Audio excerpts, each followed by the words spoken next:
Brooke, and she is a very unexperienced basketball player, so today we are going to try to teach her the correct form to throw a free throw and hopefully increase her probability of making free throws consecutively.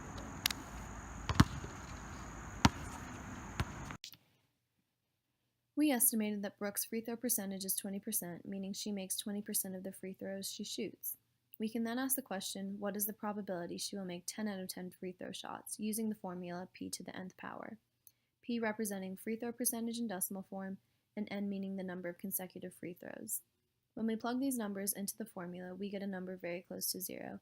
This is because of her low free throw percentage and the probability of making 100% of the shots she tries to shoot.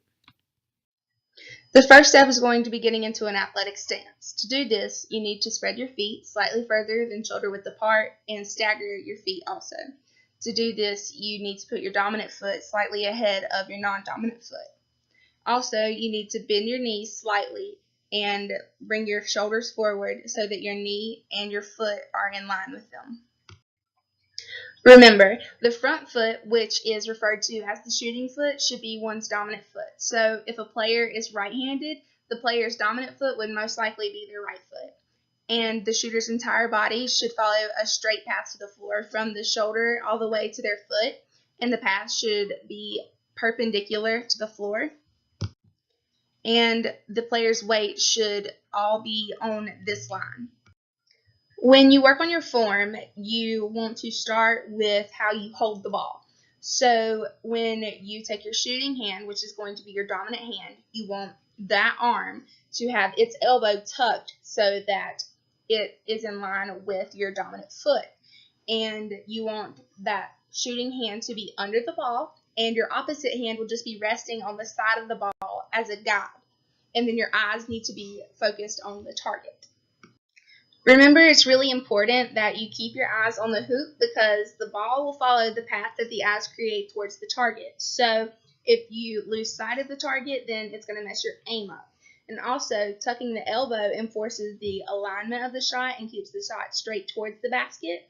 So it's also important that you don't put weight of the ball into the supporting hand because it's just there as a guide.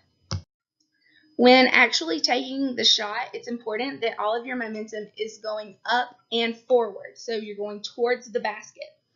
And you should have enough momentum that your knees are able to straighten and your feet should leave the ground. And it's important that your legs and your arms are kind of working in the same way. So your arms are straightening just like your legs are. Remember, when you're shooting, your jump should be somewhat forward, so you should land a few inches in front of where you began.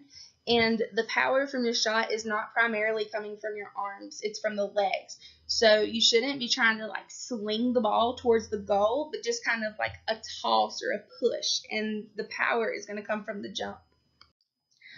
Once you let go of the ball is one of the most important parts, and it's called the follow through. So what you do there is your wrist is going to flip, and it's just kind of going to go limp, and your whole hand is going to go limp with it, and you know that you followed through correctly if you see a really nice backspin on the ball.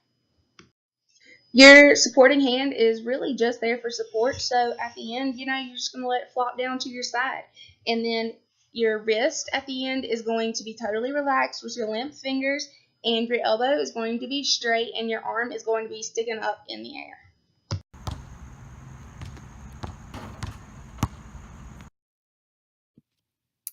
Now, given Brooke's new free throw percentage of 47%, what is the probability of making 10 out of 10 free throw shots? Using the same formula, p to the nth power. When we plug these numbers in, we get 0.47 to the 10th power, getting a number close to 0 but not as close when her free throw percentage was 20%. When we apply these numbers and formulas into a real-life basketball game, we represent n as 2, meaning the foul shots you would make in a basketball game and wanting to make 2 consecutive free throw shots. So when we plug in these numbers, 0.47 to the second power, we get 0.22, meaning a 22% probability of making 2 consecutive foul shots. And this probability is slightly larger given her ability to shoot a basketball with better form and a newfound confidence from the form she was given.